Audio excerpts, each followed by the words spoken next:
Hello, everyone, and welcome to the 10th episode of English with Tim, the podcast where you can learn English vocabulary, grammar, and pronunciation in depth and detail so you can bring your English to the next level. I'm Tim Sexton, a native speaker, teacher, polyglot, world traveler, and author of Words for Numbers, where you can learn hundreds of words that are useful for talking about data and numbers for business or IELTS Task 1 academic writing. You can find Words for Numbers at patreon.com/wordsfornumbers. This episode is specially for my listener, Yulia, who has some questions about verbs used to talk about influencing other people and how to use these verbs at work and in life. We've got 7 verbs today, and I'm going to place them more or less on a spectrum from least pressure to most pressure. These verbs are let, ask, have, tell, get, make, and force. There are more verbs that talk about influencing people, of course, but 7 synonyms is really the limit of what most people can handle before it becomes too much and their heads just explode from too much information. Most of these are really common words, but a lot of them have things about them that you don't know, meanings that you don't know, and constructions that you probably don't know. So let's get to the first verb, let. When you let someone do something, it means that you do not stop a person from doing what they want to do. In other words, you allow that person to do it. There are 2 things to note about this verb. First, you use it in more conversational and informal contexts, less so for business. Second, we do not use to with let. It's let him do something, not let him to do something. It sounds bad. Listen to 3 examples. 1. Parents nowadays are a lot more strict than they used to be. They let their kids do much fewer things than 20 or 30 years ago. For example, when I was 7 and my brother was 11, our mom and dad let us walk 3 kilometers to a park, catch frogs, turtles, and snakes there, and then bring them home. 2. Our teacher let us play outside for another 20 minutes because we all behaved well. 3rd and last, management lets us wear jeans to the office on Fridays. Next verb, we can also use, next construction with let. We can also use let to make suggestions. Mostly we do this with us in the familiar contraction let us, let's, where a member of a group makes a suggestion for the actions of the whole group. 3 quick examples. 1, let's go. 2, let's talk about this later. 3rd and last, let's order some sushi. I'm too tired to cook. It's less well known that we can use let not just with us, but also to make suggestions about what other people do, more often than not when they are not present to hear the suggestion. Listen to 4 examples. 1. I'm so tired of helping them. Let them solve their own problems. 2. Let David finish writing the report. He's not as busy as the rest of us. 3. Why don't we just let the neighbor kid cut the grass while we're on vacation?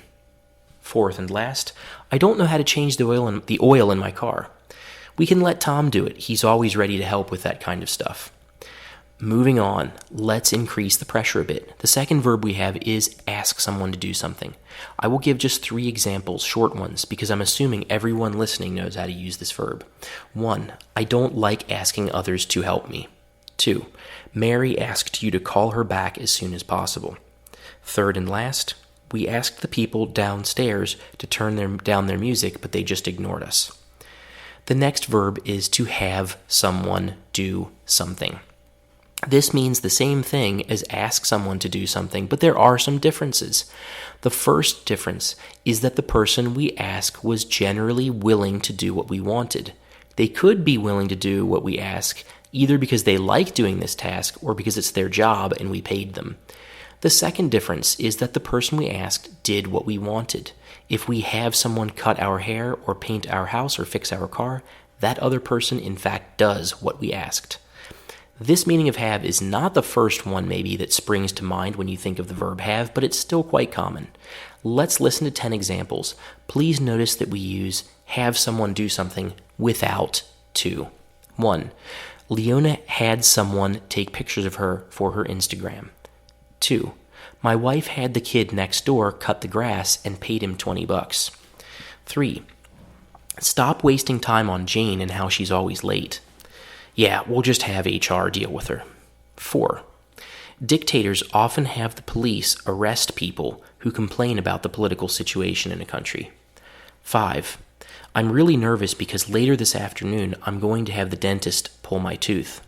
6. My girlfriend is having someone paint her fingernails this afternoon, so I'm spending time with my buddies. 7. Why are we supposed to take pictures for the ad campaign? Have someone in the marketing department do it. After all, it's their job. 8. Payroll is a complicated and difficult process, even if we only do it once a month, so we have an external organization do it for all of our employees. By the way, payroll, this word means the paying of employees, including taking out the right amount of tax for the government, following how much money each person is paid over time. So again, the example with the word payroll already explained.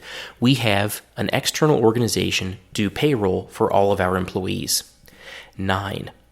Famous people like presidents and sports stars often publish books they claim to have written, but in reality, much of the time, they just have someone else write the books for them.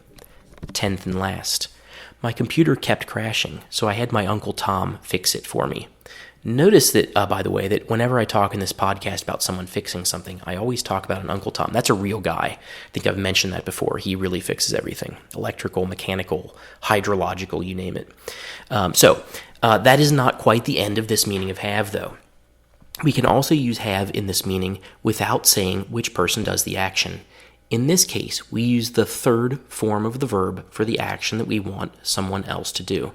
Again, what we ask is something the person might do anyway, or it might also be their job, and in fact, the person who asks gets a result.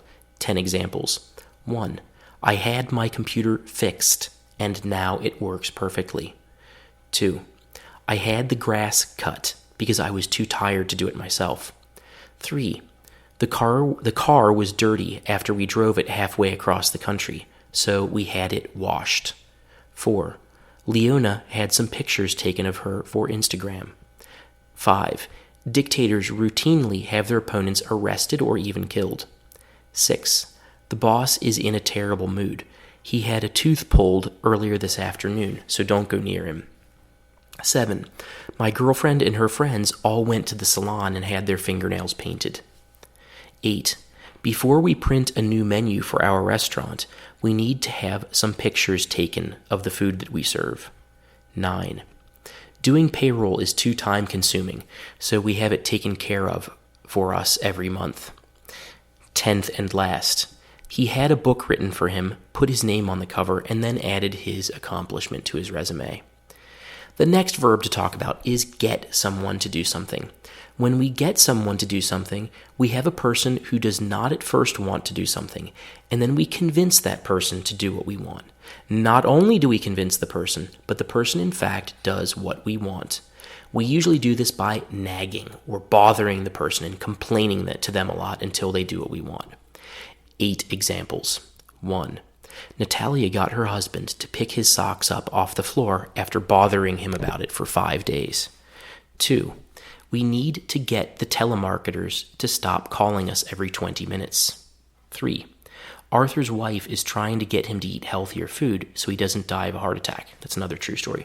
Many years ago, I worked in a bicycle shop, and one of the two owners, his name was Arthur, and his diet was basically just French fries and buckets of fried chicken. His wife would always call up unexpectedly and ask, "Arthur, what are you eating?" And he would always say, "I'm eating a green salad," and his hands were covered with fat. And he did, I believe, die of a heart attack. 4, somebody needs to get the neighbors to turn the music down so we can all get some sleep. 5, we're selling our house and need it to look good, so we got the neighbors to cut their grass. 6, we got our teenaged son to cut his hair and find a job. It took us weeks of nagging him every day, but it finally worked. 7, we finally got the police to put a speed camera in the neighborhood after like 3 months of calling and writing to them almost every day. 8th and last, John got angry and said a bunch of unpleasant stuff to like half the people at the party. We finally got him to say he was sorry, but nobody really believes him. The next verb is make. Let's start with the most basic meaning of make. We use this verb to say that one event or fact or action simply causes something else to happen. 8 examples.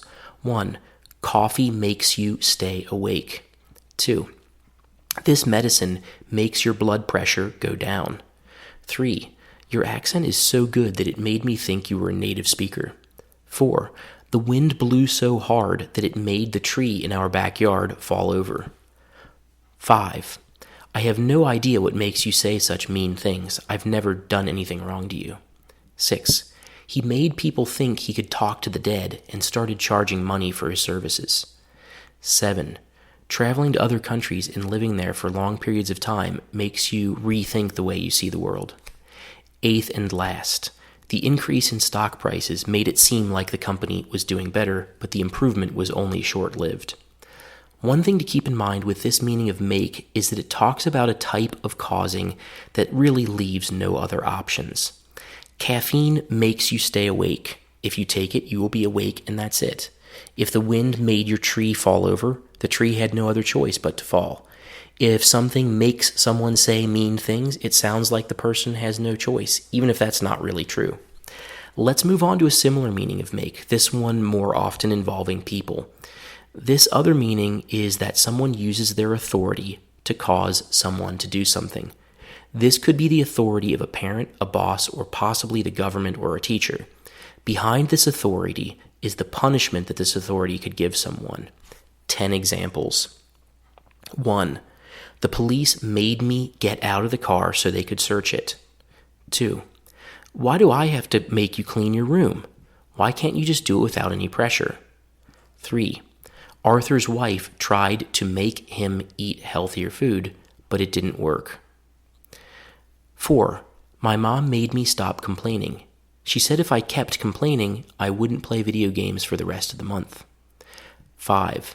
Teachers can't make all of their students do all of their homework all of the time. 6. The teacher made 3 of his students stay after school and complete all the work they'd missed. 7. We missed a ton of school days because of snow, so the principal made us come to school on a Saturday. That's another true story. When I was a kid, maybe I was in the 5th or 6th grade, it snowed a bunch of times. We missed a bunch of school days, and they made us come to school on a Saturday. It was like a total tragedy. 8. The boss made us work over the weekend, which means that I will have worked 12 days without a break. 9. The boss saw mistakes in the report and made us go through it again to fix them all. 10th and last, you can make me say I believe, but you can't make me really believe. The last verb we have to deal with is force someone to do something. When you force someone to do an action, you cause them to do it by using physical violence or the threat of physical violence. 4 examples. 1. My dad forced me to eat my vegetables. This means that the dad put the vegetables on the fork, opened the kid's mouth with one hand, and used the other hand to push the fork in the kid's mouth when the kid didn't want that. 2. The mafia forced a business rival to sign a contract giving up all of his property. This means that the mafia maybe put a gun to the guy's head, maybe said they would break his legs or hurt his family. 3. In some countries, girls are forced to get married to much older men. Honestly, I don't know how this happens and really don't want to know. 4th and last, it's really horrible when the police force someone to confess to a crime they didn't commit. In this case, it's like with the mafia. Someone holds a gun to the head or beats the person up until they confess or whatever. There is a very similar second meaning of force. It means to cause someone to do something by creating a situation in which the caused action was the only reasonable action the person could do. 3 examples. 1. The war forced millions to flee the country and seek a new life elsewhere. 2. We are forced to respond to the rumors about us that have been spreading for weeks. We can't let lies be spread about us without us defending ourselves. 3rd and last, heavy snow and ice storms forced airlines to cancel flights and holiday travelers to stay home and not drive. So that's all the 7 verbs for influencing people's behavior. That is all for today. Yulia, I hope that answered your questions. Thanks to everyone else for listening, and I hope you have a great week, and I will see you next Monday.